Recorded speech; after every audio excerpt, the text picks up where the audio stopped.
ఎన్నికల వేళ 14 పార్లమెంటు నియోజకవర్గాలకు అభ్యర్థులను ప్రకటించిన కాంగ్రెస్ మరో 3 స్థానాలను మాత్రం పెండింగ్ లో పెట్టింది. ఈ 3 సీట్లకు అభ్యర్థులను ఖరారు చేయడం అధిష్టానానికి బిగ్ టాస్క్ గా మారింది. ఖమ్మం, కరీంనగర్ అభ్యర్థులపై హస్తం నేతలు ఒక నిర్ణయానికి రాలేకపోతున్నారు. హైదరాబాద్ అభ్యర్థి విషయంలో కూడా కాంగ్రెస్ ఈక్వేషన్స్ మారిపోయాయి.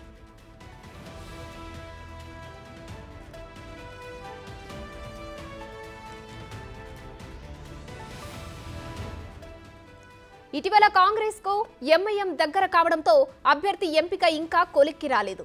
మైనార్టీ నేతకే టికెట్ ఇవ్వాల్సి వస్తే పార్టీ హైదరాబాద్ జిల్లా అధ్యక్షుడు సమీర్ ఉల్లా లేదా సుప్రీంకోర్టు అడ్వకేట్ షెహనాజ్ తబసుం పేరును పరిశీలిస్తున్నారు. లేదంటే హైదరాబాద్ పార్లమెంట్ నుంచి హిందూ అభ్యర్థిని బరిలోకి దింపే ఆలోచనలో ఉన్నట్లు తెలుస్తోంది. అందుకే హైదరాబాద్ అభ్యర్థి విషయంలో ఇంకా తర్జన భర్జన కొనసాగుతూనే ఉంది.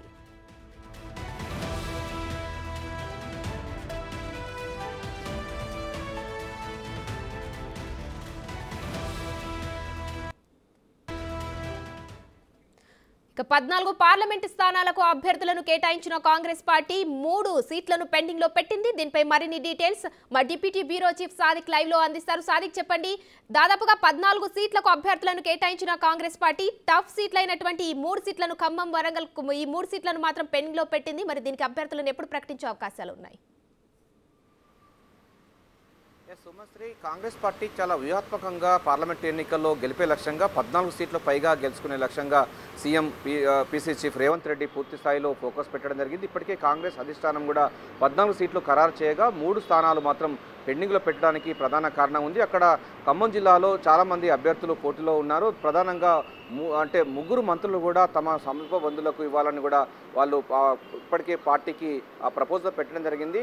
బట్టి విక్రమార్క సతీమణి నందిని కూడా పోటీ చేస్తారని ఆయన కూడా గట్టి ప్రయత్నం చేస్తుండగా పొంగులేటి శ్రీనివాసరెడ్డి కూడా తన యొక్క తమ్ముడికి ప్రసాద్ రెడ్డికి సీటు కావాలని కూడా ఆయన పట్టుబడుతున్నారు. మరోవైపు తుమ్మల నాగేశ్వరరావు తమ కొడుకు అయినటువంటి యుగంధర్ కూడా సీటు రావాలని కూడా ఆయన కూడా పట్టుబడుతున్నారు. అంతేకాకుండా అక్కడ కమ్మ సామాజిక వర్గానికి ఇవ్వాలా, లేకపోతే రెడ్డి సామాజిక వర్గమా, లేకపోతే బీసీ సామాజిక వర్గంకా ఎవరికి ఇవ్వాలనిపైన కూడా ఇప్పటికే ఏఐసీసీ అగ్రనేత అయితే పూర్తి స్థాయిలో ఫోకస్ పెట్టింది అనేది ఒక ఫ్లాష్ సర్వే కూడా నిర్వహించినట్టుగా తెలుస్తుంది. ప్రధానంగా నాయకులతో డైరెక్ట్గా ఇంటరాక్ట్ అయ్యి మాట్లాడుతున్న సందర్భం ఉంది. బీసీ నాయకులు అయితే మనకు లోకేష్ యాదవ్ పేరు ప్రపోజల్ వస్తుంది. ఎందుకంటే ఉద్యమ నేతగా ఉన్నాడు, విద్యార్థి సంఘ నేతగా పనిచేశారు కనుక బీసీ నేతకి ఇవ్వాలా అన్న అంశం పైన కూడా ఫ్లాష్ సర్వేలో వెల్లడించడం జరిగింది. సో ఎవరికి ఇస్తారనిపైన ఒక చర్చ కొనసాగుతుండగా రఘురామిరెడ్డి పేరు కొత్తగా వచ్చింది.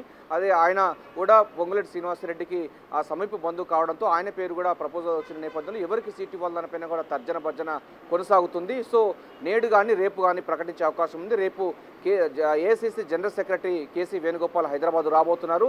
హైదరాబాద్లో వచ్చిన తర్వాత ఆయన 17 పార్లమెంటు స్థానాలు గాను ఎట్లా గెలిపే లక్ష్యంగా 14 పైగా గెలుపుకునే లక్ష్యంగా ఏ విధమైనటువంటి విధానాలు అవలంబించాలి, ఇప్పటివరకు ప్రచారం ఎట్లా కొనసాగుతుందనిపైన కూడా ముఖ్యమంత్రి పీసీ చీఫ్ రేవంత్ రెడ్డితో పాటుగా దీపదాస్ మున్షి ఇన్ఛార్జిగా ఉన్నారు. వారితో పాటుగా మిగతా అందుబాటులో ఉన్నటువంటి ముఖ్య నేతలతో సమావేశం అయ్యే అవకాశం అయితే ఉంది.